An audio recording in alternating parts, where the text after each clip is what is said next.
L'actualité du 13h15, le projet de loi référendaire adopté hier en Conseil extraordinaire des ministres maintient l'esprit de limitation des mandats présidentiels. Pour le valider, un vote à l'Assemblée nationale. Et puis, 2 ministres du gouvernement burkinabé sur les traces des oiseaux granivores qui ont sévi dans le nord du Burkina. Mahama Zungrana et Salifou Ouedraogo sont allés constater les dégâts qui s'étendent sur environ 10 000 hectares. Mesdames, Messieurs, bonjour et ravi de vous retrouver. Cela dit, le projet de loi référendaire adopté par le Conseil extraordinaire des ministres devait être incessamment déposé sur le bureau de l'Assemblée nationale. Un vote majoritaire des députés suffit à valider sa soumission à la consultation populaire. Le projet du gouvernement maintient l'esprit de la limitation des mandats présidentiels. Explication avec Adjima David Chombiano. La modification constitutionnelle proposée par le gouvernement porte sur le mandat présidentiel. En lieu et place de l'actuelle disposition qui stipule que le président du Faso est élu pour 5 ans au suffrage universel direct, égal et secret, il est rééligible une fois.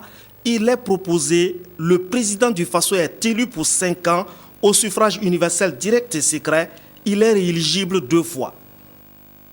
Ce projet de loi référendaire sera d'abord soumis aux députés pour respecter l'esprit de l'article 161 qui dispose que l'initiative de la révision de la Constitution appartient concurremment au président du Faso, aux membres du Parlement à la majorité de chacune des chambres et au peuple lorsqu'une fraction d'au moins 30 000 personnes ayant le droit de vote introduit devant l'Assemblée nationale une pétition constituant une proposition rédigée et signée. Mais dans tous les cas, précise l'article 163, le projet de révision est soumis au préalable à l'appréciation du Parlement. Un vote favorable de 64 députés suffit à faire passer le texte à la consultation populaire. L'objectif, c'est donc le référendum qui pourrait intervenir selon des sources dignes de foi à la mi-décembre, à moins qu'un vote de 3/4 des députés ne valide dès l'hémicycle le texte comme loi d'État. Le projet de loi référendaire prend en compte dans une certaine mesure des préoccupations fondamentales auxquelles l'opinion et la classe politique tiennent. La modification proposée maintient en effet la clause limitative des mandats présidentiels et mieux, elle introduit un verrouillage complet en proposant que le mandat présidentiel soit inscrit à l'article 165 au titre des points intouchables, interdit donc désormais à toute modification. La réaction de l'opposition burkinabé ne s'est pas fait attendre à l'annonce du projet du gouvernement burkinabé de convoquer un référendum pour modifier la constitution burkinabé. Ce matin, face à la presse, les responsables du CEFOP ont estimé que c'est un coup d'État constitutionnel. Ils invitent l'ensemble des Burkinabés à une campagne permanente de désobéissance civile dont le point de départ sera une journée nationale de protestation le mardi 28 octobre 2014. Bouma Nebié, qui était à cette conférence de presse, a fait pour nous rendre disponible l'élément au cas échéant dans nos prochaines éditions. 2 ministres du gouvernement burkinabé sur les traces des oiseaux granivores qui ont sévi dans les champs du nord Burkina Faso, Mahama Zungrana et Salifou Ouedraogo de l'environnement, sont allés constater les dégâts qui s'étendent sur environ 10 000 hectares. Moumouni Soubega était du voyage sans compte rendu. Entre les oiseaux granivores et les techniciens du département de l'agriculture, la guerre est désormais déclenchée. Suite à l'échec de la lutte mécanique, le traitement chimique est l'option privilégiée pour venir à bout de ces phénomènes qui a suscité la visite des ministres de l'Environnement et de l'Agriculture. Sur le terrain, la traque s'intensifie et en l'espace de 24 heures, les résultats semblent concluants. L'équipe est organisée en différents groupes. Vous avez l'équipe des prospecteurs et il y a l'équipe de traitement. L'idée n'est pas de les exterminer. L'idée, c'est de pouvoir réduire le niveau de la population. À l'heure actuelle, tout ce que le ministère compte comme spécialistes dans la lutte aviaire sont actuellement à Guibo. Et nous avons pu disponibiliser environ 18 véhicules tout-terrain. Plus d'une dizaine sont équipés d'appareils de lutte qui peuvent permettre de projeter le produit à partir d'une distance très longue. À la date du 17 octobre, on estime à 10 000 hectares la superficie dévastée par ces oiseaux. Au nombre des victimes, Gibril Diko, le propriétaire de ce champ entièrement détruit. On veut récolter là, les oiseaux sont venus vider tout. Maintenant, il n'y a rien là-bas dans les sans là. Le gouvernement nous a aidé avec manger parce qu'il n'y a rien ici, on a des enfants, on a des vieux, et puis les femmes qui n'ont rien travaillé, on a beaucoup d'enfants, en tout cas il n'y a rien cette année-là. Nassumbu, Kelbo, Tongomael, Djibo, Pobe Mengao, Baraboulé et Arbinda sont les 7 communes touchées. Et pour vaincre ces oiseaux nuisibles, le ministre Zoungrana appelle à la mobilisation et à la prudence.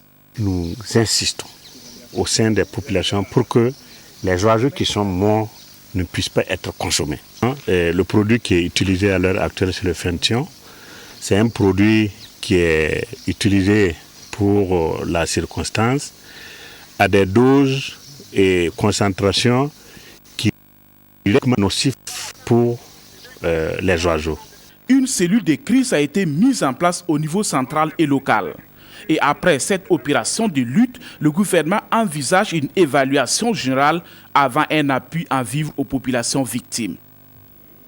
Au Bangrewego, dans la capitale burkinabé, par contre, les oiseaux qui ont élu domicile sont dans tout autre genre. Ils offrent à la vue un agréable plaisir et participent de l'équilibre de l'écosystème du parc. Viviane Tiandirebego est allée les voir. Le parc urbain Bangrewego abrite une grande diversité d'animaux. La direction du parc propose un circuit de découverte pour les plus pressés de ses visiteurs. Il commence par l'enclos des oies. Suivent les grues couronnées. Là, ce sont les grues couronnées. Toutes les heures, elles chantent. Toutes les heures, elles chantent. Les canards, là-bas, c'est des canards de Barbarie. La direction du parc le souligne avec fierté. Ces grues se sont reproduites à Bangrewego et voici le premier de la couvée.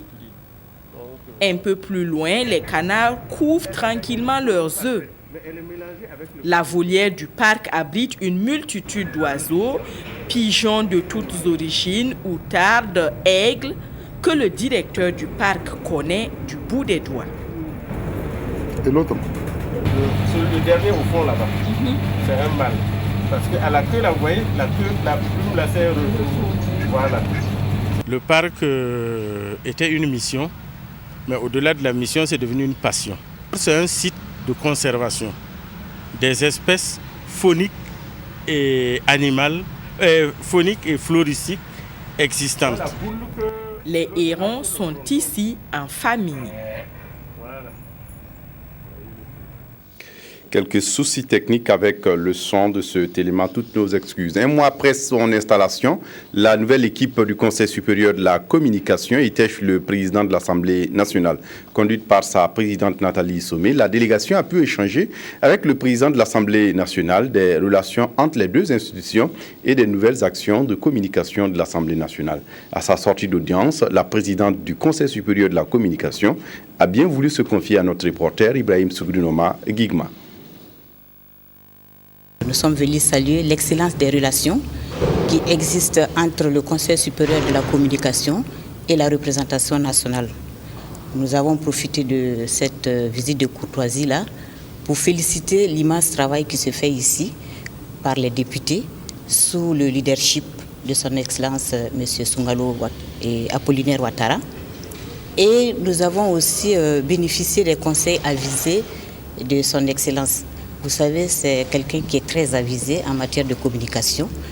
Et la preuve pour nous, c'est la création de la radio du Parlement. Et puis, il y a la télévision en chantier. Nous avons profité aussi pour féliciter toutes ces initiatives de communication qu'il prend. Et nous lui avons dit toute notre disponibilité à travailler au renforcement des relations qui existent déjà. Juste avant cette audience, la nouvelle équipe du Conseil supérieur de la communication a tenu sa première session. Il s'est agi de s'accorder sur les lois organiques et décliner les grandes orientations du mandat. Evelyne Dabiré. Cette session inaugurale du Collège des conseillers du Conseil supérieur de la communication CSC se présente comme un partage d'expérience afin de permettre aux conseillers de se familiariser avec la notion de régulation de communication. Il y a 2 temps forts. Un premier temps fort consacré à la formation et le second temps fort sera consacré à l'examen des dossiers. En parlant de l'examen des dossiers, nous avons un dossier qui nous tient particulièrement à cœur. Vous savez que les émissions d'expression directe, que les gens appellent les émissions interactives, et au niveau des radios, posent énormément de problèmes, et pas dans le principe même de la gestion de la liberté de la presse, mais dans le principe de la maîtrise de la conduite de ces émissions-là. Et nous sommes interpellés à tout bout de champ parce qu'il y avait des propos qui sont tenus, qui ne sont pas de nature à créer la quiétude pour tout Burkinabé. Et donc ces émissions, on a des propos diffamatoires, on a des propos injurieux, ça déborde un peu. Et nous avons besoin de nous pencher là-dessus pour voir comment est-ce qu'on pourra aider les Burkinabés à mieux s'exprimer dans ces espaces d'expression qui leur sont attribués. Les 22 et 23 octobre, cette nouvelle équipe installée depuis le 12 septembre dernier aura à adopter le règlement intérieur de l'institution et à débattre de thèmes en rapport avec la régulation des médias pour un accompagnement efficace des médias. La 18e session du comité interparlementaire l'UEMOA s'est tenue ce 21 octobre à Ouagadougou. Les parlementaires de l'espace communautaire se sont imprégnés à l'occasion des textes relatifs au Parlement de l'UEMOA. Plus de détails avec Sylvestre Da. La présente session extraordinaire du comité interparlementaire de l'Union économique et monétaire ouest-africain, 18e du genre, qui se tient au lendemain de la célébration du 20e anniversaire de l'UEMOA, est une opportunité offerte aux députés de l'Union de s'imprégner du contenu des avant-projets de textes relatifs au Parlement de l'UEMOA. Nous tendons vers l'installation du Parlement. Il fallait que les soutiens en matière de textes soient déjà prêts, ce qu'on a engagé avec la commission de l'UEMOA. Nous avons rédigé ces textes par rapport au fonctionnement, par rapport à l'organisation du Parlement. Mais ces textes doivent être tout au moins vus, bien que ce soit avec la participation de 3 députés du Parlement de l'UEMOA que ces textes ont été rédigés. Il était quand même normal que les parlementaires puissent entrer en connaissance de ces textes avant qu'ils ne soient adoptés par le Conseil des ministres. Les actes portant création du Parlement de l'UEMOA sont en vigueur depuis février 2014. Ce Parlement va compter 40 députés, dont 5 issus de chaque pays membre. Et les parlementaires de l'Union n'attendent plus que l'expression de la volonté politique du président de la conférence des chefs d'État pour l'installation des membres. Ces travaux consacrent l'amorce d'un tournant décisif dans l'évolution institutionnelle de notre comité vers sa transformation en un véritable Parlement. Cette évolution est plus que nécessaire. Elle est indispensable dans le renforcement de la gouvernance politique, monétaire, économique et sociale au sein de notre espace. Cette conviction a toujours été celle du Burkina Faso. Avant cette session extraordinaire, le président du comité interparlementaire a effectué une tournée dans les pays membres où il a présenté les projets de textes sur l'organisation, la composition et le fonctionnement du Parlement de l'UEMOA aux chefs d'État et aux présidents des parlements nationaux. Les pompiers de la ville de Ouagadougou testent au grand marché Rodouoko un dispositif sécuritaire en cas de catastrophe. Le but de la manœuvre est de mesurer la capacité d'intervention des secours en situation réelle. Reportage Inijanine Kambire. 27 mai 2003, les flammes ravagent le marché central de Ouagadougou. Que de vies brisées, des espoirs réduits en cendres en quelques minutes. 11 ans se sont écoulés et pour prévenir un éventuel drame, l'opération appelée exercice de simulation de feu de marché et de secours de victimes est initiée. Vous avez vu que les voies Jean-Jean ont été encombrées par des anarchistes, par des installations anarchiques. Et ces voies Jean-Jean sont quasiment encombrées, empêchant les véhicules d'incendie de pouvoir accéder à un sinistre, si toutefois il y avait sinistre. Et vous avez vu que l'engin d'incendie a été bloqué plus de 10 minutes parce que les anarchistes ont encombré son passage. Imaginez, un feu en 10 minutes va dévorer combien de volumes de marchandises. À l'issue de cette opération, les premières autorités de la mairie donnent leur appréciation. Les sapeurs-pompiers ont eu des difficultés énormes pour accéder aux voies d'accès. Alors, ce qui signifie que si un malheur s'était déclenché aujourd'hui, il serait dans des difficultés matérielles de pouvoir sauver les grands marchés. Et cet exercice a pour but de faire comprendre aux commerçants que c'est leur outil de travail et doivent nous aider à les aider à préserver leur outil de travail. Les commerçants ont-ils tiré leçon de l'incendie du 27 mai? Rien n'est moins sûr. Mais en attendant, rendez-vous est pris en décembre prochain pour un autre exercice, a confié l'adjudant-chef Roger Ouedraogo. Les pèlerins burkinabés à la Mecque commencent à revenir au pays. Hier dans la soirée, un premier contingent est arrivé à l'aéroport international de Ouagadougou. Environ 375 pèlerins composaient ce vol qui a regagné le Bercail. Ils ont passé plus d'1 mois en terre sainte de l'islam où ils ont accompli des rites du 5e pilier de la religion. Au nom du gouvernement burkinabé, c'est le ministre des Infrastructures et du Transport qui leur a souhaité la bienvenue. Éléonore Yerbanga. Il était 22h30 lorsque l'avion malaisien de Flynas s'immobilisait sur le tarmac de l'aéroport de Ouagadougou. À son bord, 375 pèlerins burkinabés de retour de l'Arabie Saoudite. Ils y ont passé environ 1 mois pour l'accomplissement des rites du 5e pilier de l'islam. À leur accueil, le ministre en charge des infrastructures et du transport et les responsables des agences organisatrices du Hajj 2014. Nous félicitons le comité national du Hajj qui a véritablement mis en place des mécanismes de stratégie depuis l'an passé qui facilitent la préparation et le voyage des pèlerins vers la Mecque. Et nous sommes très satisfaits également de la discipline que les pèlerins ont absorbée parce que quelque part l'organisation peut être parfaite, mais si les bénéficiaires n'acceptent pas de suivre la discipline édictée, ça peut toujours poser des problèmes. Pour ces pèlerins qui reviennent de la Mecque, les conditions d'organisation du voyage sont satisfaisantes et ils louent les facilités à eux permises pour accomplir les rites du 5e pilier de l'islam. Oui, ça s'est très bien passé, alhamdulillah. Grâce à Dieu, tout s'est bien passé. Avec les agences et leurs encadreurs, ils sont toujours là pour nous. Et vraiment, on se soutient, on s'est soutenu et voilà. Nous sommes très satisfaits des conditions du voyage. Nous avons pu accomplir les rites comme il se doit et nous remercions tous ceux qui ont œuvré à cela. Le pèlerinage achevé, les pèlerins de retour emportent avec eux une multitude de souvenirs inestimables de leur voyage, des enseignements qu'ils espèrent être capables d'appliquer pour le restant de leur vie et un sens élevé de la spiritualité. Et pour terminer en sport, la Coupe d'Afrique des clubs champions de la zone 3 de basketball a débuté hier. Les 3 représentants du Burkina Faso n'ont pas fait le poids face aux représentants du Nigeria. Lassina Sawadou. Les clubs nigérians ont fait la loi pour cette première journée de la compétition. Face à l'AS Sonabi, champion du Burkina, Canon Pilas n'a pas eu à forcer son talent pour prendre la mesure des pétroliers. Très vite, grâce à un jeu extérieur, les Verts ont réglé le match. 26-15 au premier quart-temps. L'AS Sonabi va pêcher par maladresse devant un mur nigérian compact.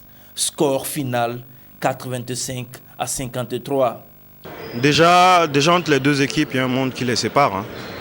Je ne sais pas si vous connaissez, mais sont les champions du Nigeria, sont des professionnels. C'est leur métier. Et nous ne sommes même pas amateurs. Nous faisons du sport et loisirs.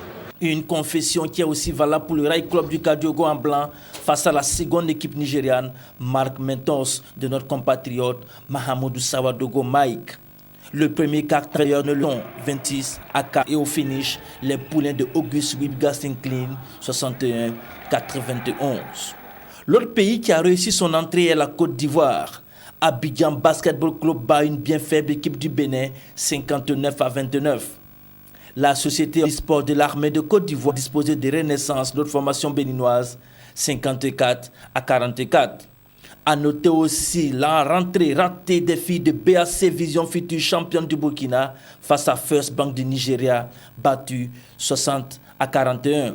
Les compétitions se poursuivent tous les jours au Palais des Sports de Ouagadougou 2000 jusqu'au 26 prochain. Voilà, le reportage de Bouma Ernest Nébier sur la conférence de presse du CEFOP par rapport à l'annonce du projet de gouvernement de convoquer un référendum au Burkina pour modifier la Constitution sera pour nos prochaines éditions. C'est tout pour ce journal. Merci de l'avoir suivi. Très bonne suite de programmes sur la RTB. Au revoir.